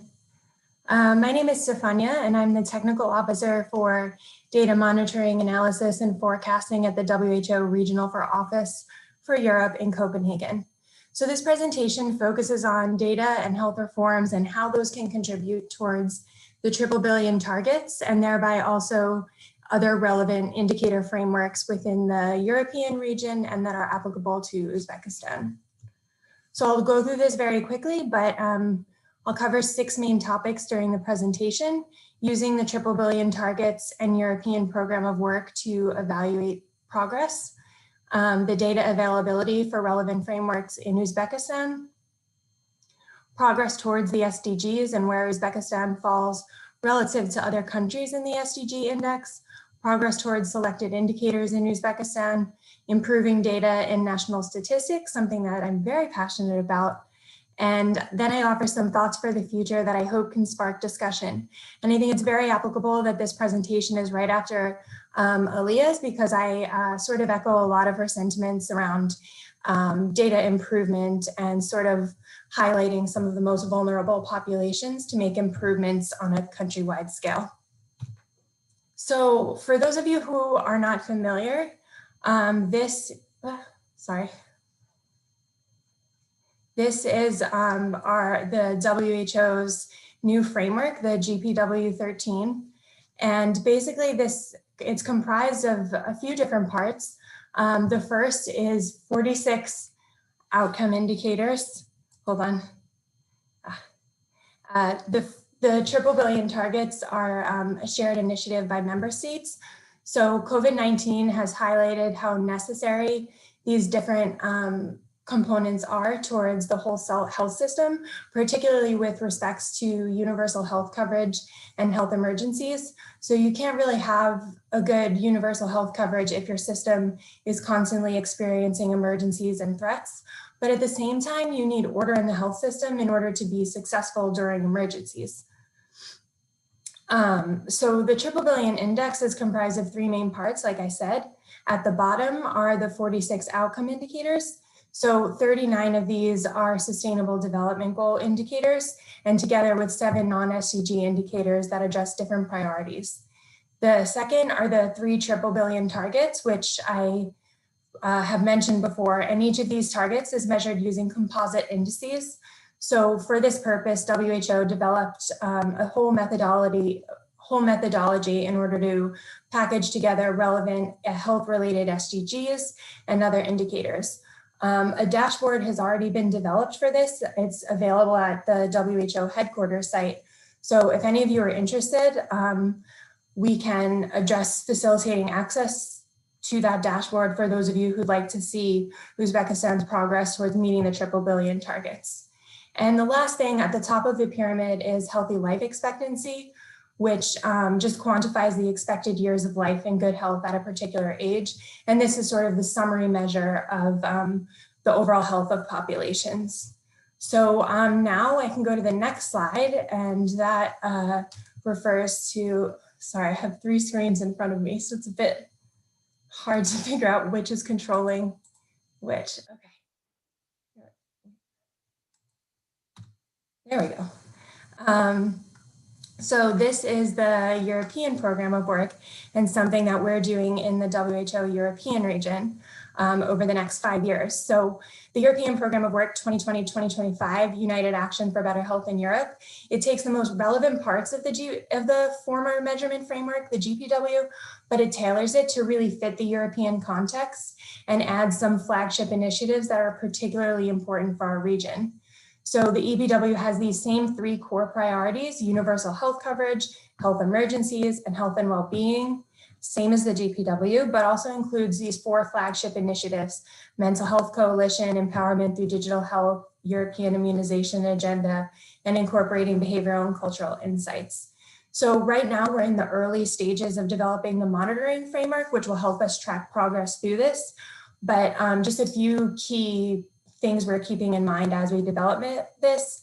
It will be aligned with the triple billion targets. It will include the flagship initiatives. It will include additional indicators and any relevant key performance indicators for key topics with regional significance.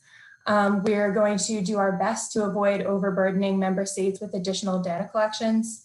And the monitoring framework will also include metrics that will monitor effects towards regional convergence, stronger health leadership, and united action for better health. So the point of this slide is really just so you can see that improvements within one of these frameworks really correlates to improvements to almost all other indicator frameworks. The global program of work, the European program of work, and the SDGs are all so tightly related that if you improve in one place, you improve in other places. So now that that's sort of out of the way, we can talk more about Uzbekistan, which I want to focus mostly on. There are some noticeable data gaps present, especially for those 46 outcome indicators I mentioned before. So out of the 46, a total of 10 plus healthy life expectancy are actually unavailable for Uzbekistan. Of the 36 indicators that are available, 20 of them can be found in both global and national sources, while 16 of them are only available in global sources.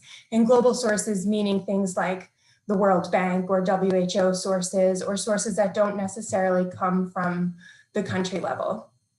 And I think a real opportunity for improvement here is to look at these 10 plus 16 indicators that either are not available or available in other sources, and really ask ourselves why these might be unavailable at the national level, and take steps to figure out some of the mechanisms that exist that would allow us to collect these data and enable Uzbekistan to be able to report on more indicators within the SDGs and within other frameworks to show additional progress.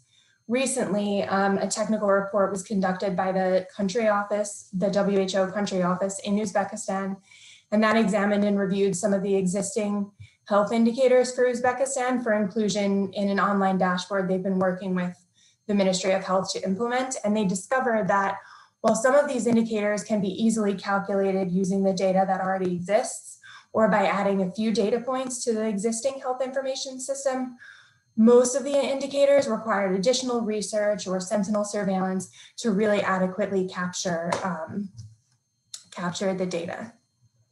Next slide, hold on. So now we can talk a little bit more about how Uzbekistan is doing comparatively, particularly with respect to the SDGs.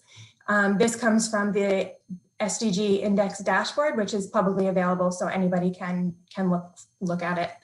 Uzbekistan's score of 71 reflects the percentage of SDG achievement. So the overall rank puts Uzbekistan 66 out of 193 countries. The spillover score you see at the top assesses the effects of Uzbekistan's action on other countries' abilities to achieve the SDGs. And so a higher score means that a country causes more positive than negative spillover effects. And since the score is measured out of 100, this is a really good thing that Uzbekistan is doing so well in this area. So keeping the SDGs in mind, it's also important to keep global commitments on data submission to ensure that everyone has the most up-to-date information possible for data reporting in the context of all of these different frameworks, because they are also interconnected. So now we're going to get into more specific indicators, and this first one we'll take a look at is health financing. This slide is on the bottom axis. We have the spending on health as a share of GDP versus the out-of-pocket spending. And so as you can see, Uzbekistan has relatively low public spending on health and among the highest out-of-pocket spending. But I think it's also important to note that where governments spend more, patients pay less, but it's not always that simple. Policies and reforms also matter and are often an ongoing process. So nothing exists in isolation, which is why it often makes it very difficult to address some things, particularly within the health financing sphere. Hold on. This next slide is priority in health in public spending. On this slide, the red line you see is at 12%, and it represents the WHO Euro's recommendation for minimum allocation to health within the given government budget. Uzbekistan sits at about 8%, so this is a bit short of a goal, and giving priority to health and public spending is also a political choice. So again, you see that all things health are also related to political and economic affairs, which makes it very challenging to address it from purely a medical or purely a public health standpoint. And the next slide we have is on the unmet need for care. So gaps in unmet need for healthcare between social groups have persisted in most countries across the region. Inclusive and sustainable, hold on. Someone just emailed me and said we are stuck on slide 4. Okay, well, I don't know why that is because they're changed on my screen. I'm just gonna keep going.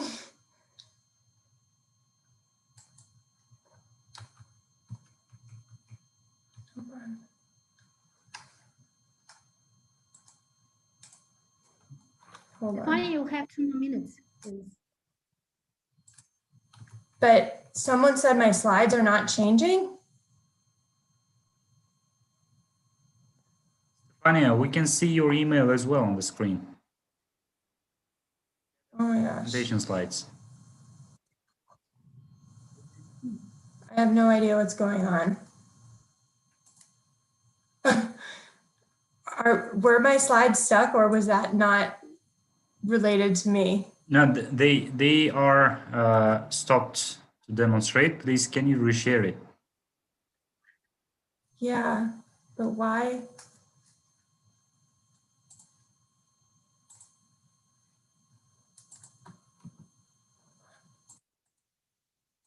Balkim slaydlarsiz davom ettiramiz, chunki hozir vaqtimiz kam qolyapti. Stefaniga 2 minutgina vaqt berishimiz mumkin.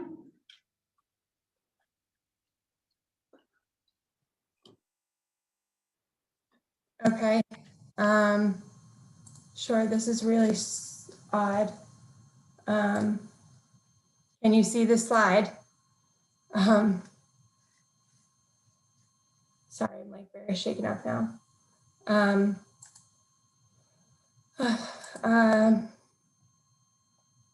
Okay. Sorry. So How can we move towards collecting the right data so it's easier to track and reach triple billion targets?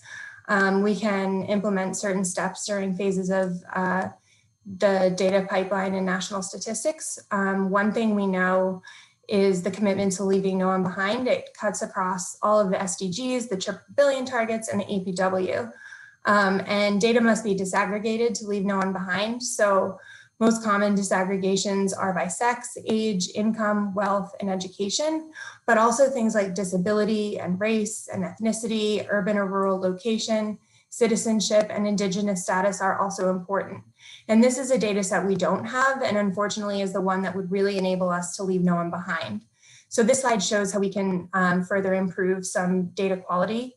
So disaggregations in the national health data system by taking the indicators I mentioned into consideration during 4 parts of the data pipeline. So first, we can make sure that when we're collecting data, they're presented by as many disaggregations as possible. Second, when the data are produced into statistics, we should make sure that those highlight the real situations of as many groups of people as possible. The right statistics are crucial to providing policymakers and researchers alike with evidence necessary to understand some of the inequalities, and gaps in all areas for all people. Third, we can ensure that data reflects diversity and captures all aspects of life for as many people as possible. These statistics should ideally inform the public and policymakers of situations that exist, and this will encourage the public debate and thereby action. And finally, we should consider some methods available to collect data and always be reevaluating and coming up with innovative ways towards reducing social and cultural factors that can cause bias in data. And I realize that sort of none of these are instantaneous processes, but if we work on some of them, that will hopefully be better. So now we come to the last slide. And I hope this slide can spark some discussion. I know I had some issues today, but the way I see it, there are 5 major steps to make sure our work with data and data disaggregations in the context of some of these indices keep on track. So the first is to engage and align SDG targets and indicators. So what I mean by this is increasing the integration of national SDG targets into different regional development strategies while keeping in mind both Uzbekistan's priorities and the commitment that Uzbekistan has made to different indicator frameworks like the GPW and the EPW and leaving no one behind. So second, what we can do is cultivate an enabling environment for SDG attainment. So this means facilitating the establishment of a financing framework for development in Uzbekistan, particularly with respects to mobilizing different type of funding from different places. The third is to prioritize SDGs and other monitoring frameworks and indices within the state budget, taking into account the implementation and sustainability of national SDGs and targets. So the fourth one is the one I'm most passionate about, and that's improve the health information system. I think building capacity to collect statistics on the remaining indicators in collaboration with other UN agencies and the international community is important. And we can set 2030 target values for these indicators based on these conversations. And the last is, as always, to increase collaborative partnerships that Uzbekistan works with, including the involvement of all different groups. So I think that brings me to the end, and I'm really sorry about the issues we experienced. I had similar issues last time, which just means I need to get more comfortable with virtual presentations, but I've included my email here. If you want any more information, please feel free to contact. Thank you so much.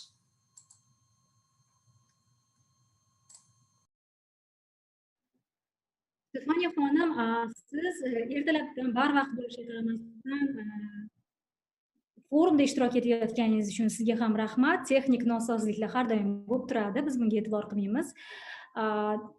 Sizni ma'ruzangizda bitta narsaga e'tibor qildim, o'sha ma'lumotlar qanchalik muhimligiga, chunki o'sha ma'lumotlar faqatgina o'sha davlat idoralari, davlat tashkilotlari uchun emas, balki o'sha aholi uchun ham juda ham muhim. Aholini o'sha kerakli ma'lumotlar bilan o'z vaqtida ta'minlab turish ko'pgina o'sha ko'ngilsizliklarni oldini oladi. Bizda hozir yana bitta ma'ruza qolyapti. inson kamoloti rivojlanishini o'lchash, ya'ni inson kamoloti indeksi bo'yicha. Bu indeks statistik va aralash xarakterdagi indeks hisoblanadi. Savodxonlik darajasi, yashash sharoiti, ta'lim holati, aholi jon boshiga daromadlari, inson rivojlanishi, umr ko'rish davomiyligini, yalpi ichki mahsulotni, yalpi milliy daromadni tekshirib boradigan, hisoblab boradigan indeks hisoblanadi. 2019-yil hisobotiga ko'ra bu indeksda Norvegiya birinchi o'rinda turgan. Endi biz ham bu indeksda O'zbekiston ham yuqori o'rinlarda turishini juda ham xohlaymiz. Bizda ma'ruza Amerika Qo'shma Shtatlaridan edi, o'sha Birlashgan Millatlar Tashkiloti taraqqiyot dasturining Yevropa va MDH mamlakatlari bo'yicha mintaqaviy byurosi bosh iqtisodchisi Ben Slay janoblari ma'lum sabablarga ko'ra menimcha Ben janoblari ishtirok eta olmayaptilar. Shu uchun biz savol-javoblarga o'tishimiz mumkin. Agarda kimdadir spikerlarimizga savollar bo'ladigan bo'lsa, bemalol bizga ma'lum qiling, spikerlarimiz javob berishadi. Kimda savollar bormi? Kimdadir?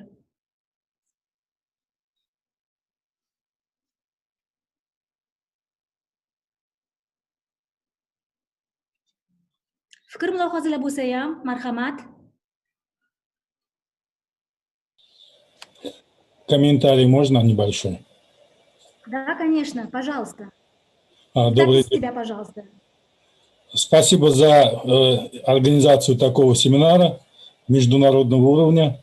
Приятно было увидеть много интересных лиц и много интересных докладов. Что касается данной сессии, меня прежде всего два доклада лично заинтересовали в силу специфики моей деятельности. Это по развитию ИКТ и по развитию человеческого капитала. Доклад, который сделала госпожа Ханан. Что касается ИКТ, меня немножко вот настолько идет прогресс, было удивительно отметить, что несмотря на повышение абсолютных значений рейтингов Узбекистана, которых докладчик показал, у нас общее рейтинговое место Узбекистана немножко снизилось. Это говорит о том, что идет, можно сказать, гонка ИКТ, и Узбекистану все-таки нужно добавить усилия в это направлении, несмотря на все, что делается. Вот то, что из этого доклада, какие выводы можно сделать. И это касается, естественно, всех министерств, ведомств, всех нас. Что касается индекса развития человеческого капитала... Я извиняюсь. Да. Мы вас не видим, просто я не вижу. У меня сейчас не работает видео, я очень извиняюсь. Вы представились, да? Бахром Дурманов, Минздрав. Отлично, спасибо. Извиняюсь, я забыл представиться. И что касается индекса развития человеческого капитала, конечно, это новый индекс. Он в 2018 году впервые был сделан в Узбекистане, принято решение его внедрять. Индекс интересный, и когда мы познакомились с ним, оказалось, что надо очень много нам чего делать. И в этом контексте, и как вот отмечалось в общей сессии, сами вот эти индексы и внедрение международных индексов, оно имеет два смысла. Во-первых, наше место увидеть на международной арене и себя сравнить с другими, но самое главное – сфокусироваться на ключевых направлениях. И в этом смысле эта работа новая, она интересная. И, конечно, много всяких сложностей, поэтому нам обязательно потребуется помощь международных организаций. А вот по индексу развития человеческого капитала доклад госпожи Ханан меня заинтересовал. Очень интересный опыт. Спасибо за доклад. Спасибо. Yana kimdadir fikr mulohazalar bormi? Savollar?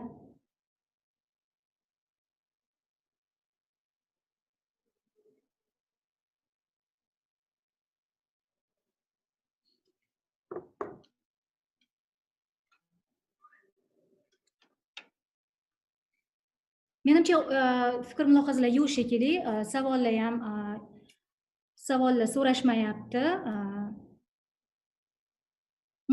Bugungi forum o'sha reytinglarga bag'ishlangan edi. Bugun ushbu forum yalpi yig'ilishida O'zbekiston Adliya vaziri Davletov bitta fikr bildirdilar. Albatta, O'zbekistonda masalan o'sha reytinglardagi o'rinlarimizni, indekslardagi pozitsiyalarimizni hozir mustahkamlashga, ko'tarishga harakat qilinyapti. Lekin bu pirovard maqsadimiz emas. Pirovard maqsadimiz o'sha xalqi turmush darajasini yaxshilash. Agarda bu boradagi islohotlar amalga oshirilib natija beradigan bo'lsa, o'z-o'zidan o'sha xalqaro reytinglardagi, indekslardagi o'rinlarimiz ham mustahkam bo'ladi, ko'tarib olamiz. Umuman bugun juda ham qiziq sessiya bo'ldi. Ijtimoiy soha barqaror rivojlanish haqida gaplashdik va o'zim uchun bir necha xulosalarni qildim. O'sha barqaror rivojlanish bo'lishi uchun eng avvalo biz kambag'allikni qisqartirishimiz kerak. Kambag'allikni mana O'zbekiston tajribasi haqida gapirildi. O'sha odamlarni, aholini kam ta'minlangan qatlamlarini kasbiy mahoratini oshirish, ularni subsidiyalar bilan, kreditlar bilan ta'minlash, xususan o'sha tadbirkorlikni rivojlantirish orqali kambag'allikni qisqartirish bo'yicha ko'p ishlar amalga oshirilyapti. Bundan tashqari biz bugun yana inson kapitali haqida gaplashdik. Inson kapitali bo'lmasa ekan biz bu rivojlanishga erisha olmaymiz. Inson kapitalini rivojlantirish uchun bugun mana mamlakatda, umuman butun dunyoda o'sha ta'lim dasturlari bor. Bu dasturlarda xalqaro dasturlarda O'zbekiston ham ishtirok etyapti. Bundan tashqari gender tenglik bo'yicha gaplashdik. O'zbekiston bu borada ham juda ham ko'p yaxshi natijalarga erishyapti va sog'liqni saqlash oxirgi dokladimiz, ma'ruzamiz sog'liqni saqlash tizimi haqida bo'ldi. Sog'liqni saqlash borasidagi harakatlarimiz o'z natijasini bermas ekan, hech qanday o'sha barqaror rivojlanish haqida gaplasha olmaymiz. Biror bir savollar yana oxirgi marta so'rayman. O'sha ma'ruzachilarimizga, spikerlarimizga savollar bormi? Agarda savollar bo'lmaydigan bo'lsa, men bu sessiyani yakunlayman. Fikr bildirib qo'ysak maylimi? Marhamat. O'zingiz tanishtiring. Abduvali Ismoilov, Ta'lim inspeksiyasi huzuridagi ta'lim sifatini baholash bo'yicha xalqaro tadqiqotni amalga oshirish milliy markazi direktoriman. Bugungi tadbirni mana o'sha yalpi yig'ilishdan buyon kuzatib kelyapmiz. Juda ham qiziq tadbir bo'libdi, juda ham yuqori saviyada tashkil etilgan. Buning uchun tashkilotchilarga, sizlarga katta rahmat deymiz. Bu tadbirni biz uchun ham ahamiyatli joyi shunday ediki, tadbir davomida mana inson kapitali indeksi hamda o'sha PISA tadqiqoti haqida fikr yuritildi. Bunda mana OECD tashkilotidan, iqtisodiy hamkorlik va taraqqiyot tashkilotidan Safiya Vaysiyat xonim ham ishtirok etdilar. Bu Safiya Vaysiyat xonim o'sha PISA tadqiqotini xalqaro menejeri hisoblanadilar. Biz ham mana shu o'rinda eslatib o'tmoqchi edimki, O'zbekiston ham 2022-yilda birinchi marta PISA tadqiqotida qatnashmoqda. Buning uchun mana ayniqsa shu PISA tadqiqotida qatnashish uchun inspeksiya huzurida mana milliy markaz tashkil etilgan. Hozirgi kunda u indeks tadqiqotida qatnashish uchun hamma kerakli ishlar amalga oshirilib, baholash materiallari shakllantirib borilyapti. O'ylaymanki, agar xudo xolasa keyingi bunaqa tadbirlarda O'zbekistonning ham natijalarini yoritishga bag'ishlangan taqdimotlar bilan, ma'ruzalar bilan ishtirok etish imkoniyatiga ega bo'lamiz. Rahmat katta. PISA dasturi haqida gapirdingiz. Men o'zimga yana bitta ma'lumotni oldim. Bu dastur faqatgina o'sha o'quvchilarning bilimini baholash emas ekan, balki bu dastur orqali hattoki maktab o'quvchilarini, maktab direktorlarini ham o'sha darajasini baholash mumkin ekan. Ha, albatta. Bu dastur muhim, chunki o'sha o'quvchilar maktabda olgan bilimlarni albatta o'sha kundalik hayotda ham ishlata olishlari muhim hisoblanadi. Shunaqa, PISA dasturi mana 3 ta yo'nalishda matematik va tabiiy ilmiy o'qish savodxonligini baholaydi o'quvchilarni, ya'ni faqatgina bilim emas, balki shu maktabda olgan bilimini real hayotiy vaziyatda qanday qo'llay olishini baholaydigan dastur bo'ladi. Bu hozir mana kundan-kun ahamiyat olib borayotgani shundaki, oxirgi 30-oktyabrdagi prezident huzurida o'tgan yig'ilishda ham davlatimiz rahbari shuni ta'kidladilarki, o'quvchilarni endi faqatgina yodlashga emas, balki ularni fikrlashga o'rgatadigan metodikani joriy qilishimiz kerak deb aytdilar. Xuddi shu yondashuvga o'tishimizda ham bizga PISA dasturi juda ham katta yordam beradi va uni tajribasini o'rganishimiz butun ta'lim tizimimizda reforma qilishga, ko'p sohalarni amalga oshirishga katta yordam beradigan dastur hisoblanadi. O'ylaymizki, bu dasturga qo'shilganimizdan keyin o'sha O'zbekistonda inson kapitalini rivojlantirish bo'yicha muhim qadamlar qo'yiladi. Hurmatli anjuman ishtirokchilari, forum ishtirokchilari, barchangizga rahmat deymiz, tashakkur deymiz. Ba'zi bir spikerlarimiz Amerika Qo'shma Shtatlaridan, Fransiyadan bog'lanishdi. Erta tong bo'lishiga qaramasdan Hammalarga rahmat, haqiqatdan juda ham qiziqarli ma'lumotlar bo'ldi. O'sha inson kapitalini rivojlantirish, kambag'allikni qisqartirish, umuman bugun biz ko'rgan hamma mavzular bo'yicha o'sha xalqaro dasturlar ishlayapti va o'ylaymizki, bu dasturlar albatta yaqin kelajakda o'z natijalarini beradi. Yana bir bor tashakkur sizga. Sog' bo'linglar. O'zingizni ehtiyot qiling. Rahmat.